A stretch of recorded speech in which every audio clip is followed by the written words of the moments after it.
Time now for sports news on the News at 10 with Charles Seruka.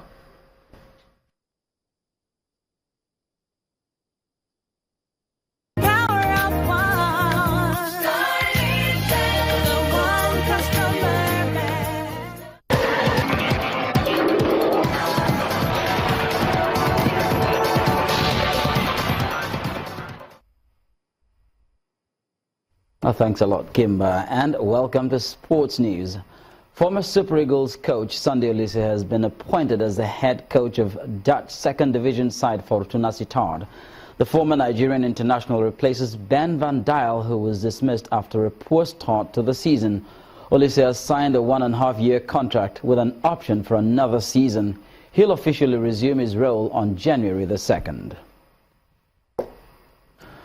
Well, the issue of football agents leading some African players into signing slave contracts in Europe is still a major worry to FIFA.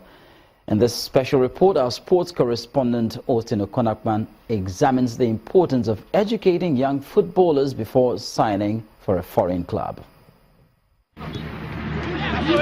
Young Nigerian talents can do anything to achieve their dream of playing in Europe, but it will never become a reality without involving a football agent.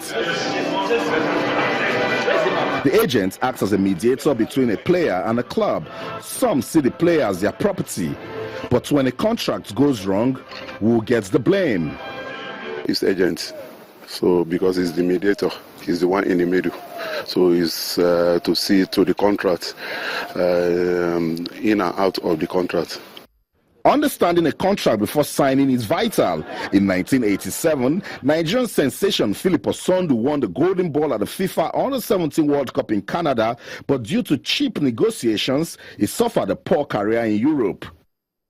This is why in some developed nations they still call for managerial courses for players, managerial courses for how to manage contracts.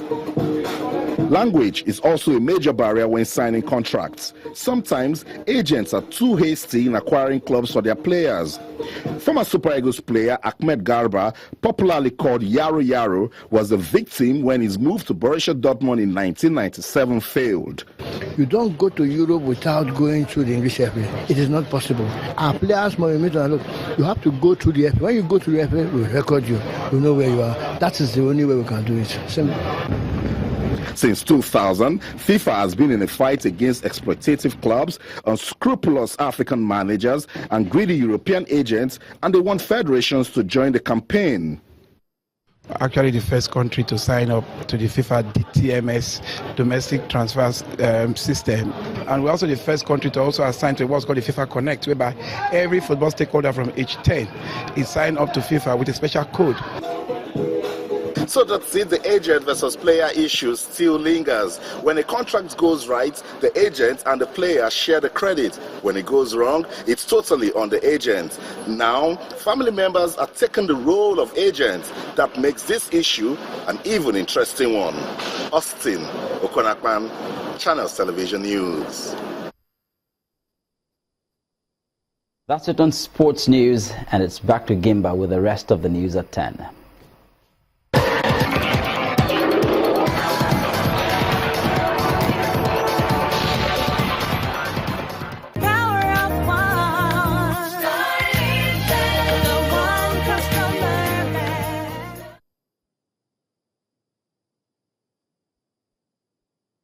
Gambia's President-elect Adama Barrow has once again called on President Yahya Jammeh to step down from power. The property developer says that he will not lead a nation that was not at peace with itself. Mr. Jammeh had initially accepted defeat in December 1st election, but later turned around to reject and annul the results. He has been the country's ruler since seizing power in a bloodless coup in 1994. Regional bloc ECOWAS has also put in pressure on Mr. Jammeh to step down, promising to use force where possible. Russian air experts have started examining one of the flight recorders from the military plane that crashed into the Black Sea on Sunday. The flight data recorder was found underwater about a mile from the shore, and the authorities say it is in satisfactory condition. At least 12 bodies have also been recovered so far, along with numerous fragments of the plane. No cause has yet been established, but terrorism is considered unlikely.